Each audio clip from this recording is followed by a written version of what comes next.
needs of today. For instance, whether it be the computers or whatever it may be, the law needs changing from time to time to keep pace with the conditions that are, and it cannot do this with a codification. It can do it with case law far more easily, because the case law does take account of the changes in conditions as they happen from time to time. But the amount of elbow room that a common law judge actually has to change and adapt the law is reduced because of the doctrine that precedent is binding. In a codified system, the judge can usually disregard the case law if he thinks it misinterpreted the code. In the common law, however, the judge is bound to follow previous decisions, always if they come from a higher court, often even if they were decided by a judge of his own level.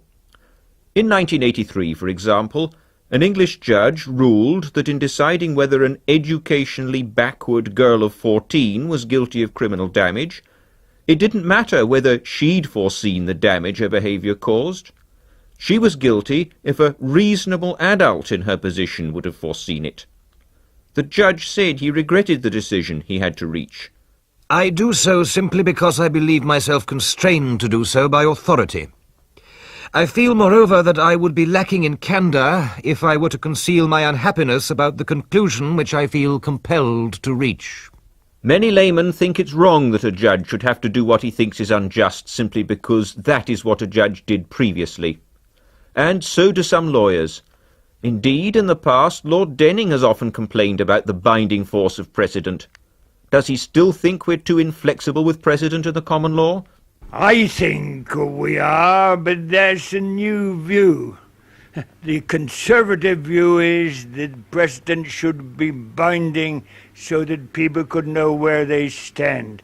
That's been the English law for hundreds of years. So precedent remains a major part of the common law, even if it's a controversial one. Another traditional ingredient in the common law is the jury, which is probably its most original invention.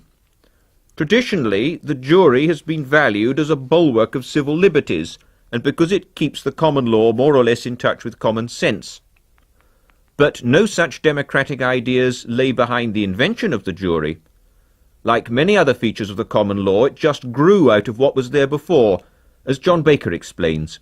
If we go back to the time of the Norman Conquest, there were no fact-finding mechanisms in the law.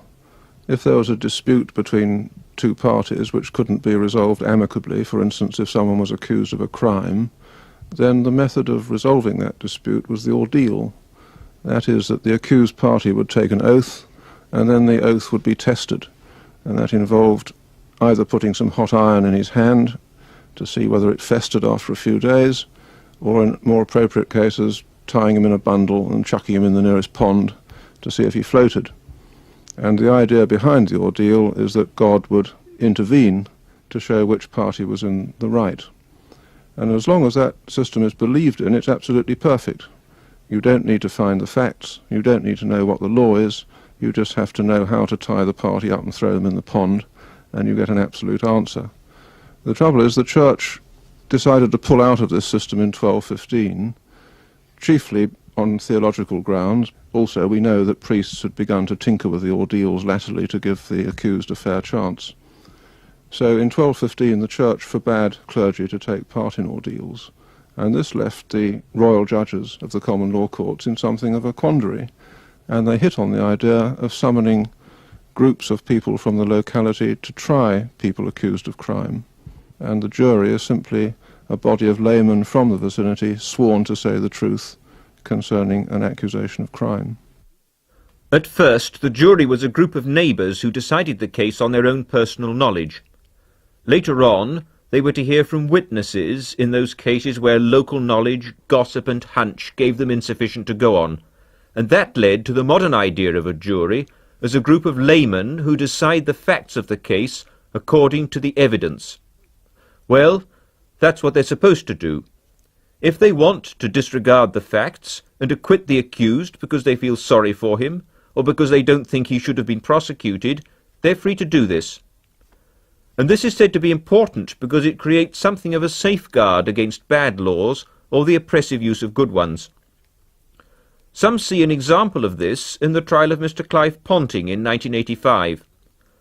Mr. Ponting, a civil servant, was prosecuted under the Official Secrets Act because he'd leaked secret information about the sinking of the Argentinian battleship, the General Belgrano,